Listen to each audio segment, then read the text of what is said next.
မေမြတ်တာအဖေအကျဉ်းနာများမြတ်မို့တောင်မကကြီးမားလာတဲ့မိဘမြတ်တာရဲ့ဘယ်အရာနဲ့မှနိုင်ရှင်မရပါလေဖေဖေမေမေဖေဖေမေမေရဲ့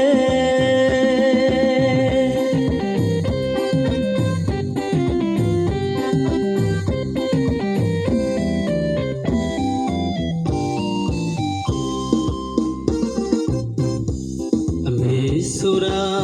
အသက်ကိုပဲပရဏမထားကိုလာလဲဆင်လာဖွာမွေးပေးရှာတော့အမေရင်သွေးလူမမဲလေးယူရပိုက်ထွေးလို့ရတိုက်ကြွေးရလေအမေခန္ဓာဝင်ဆံပြအမေမြတ်တာကဘာသာသမီများရဲ့ဘဝရှိယောဂတွေးလူသာလောကရန်မုန်တိုင်းတွေကြားရင်ဆိုင်ကြော်လွားမြစ်တိုင်းတကားဖွင့်ပြီးခဲ့တော့အဖေမိဘူးစခါချွေးတဲ့များနဲ့ရုပ်သားစွာကြိုးစားရှာဖွေ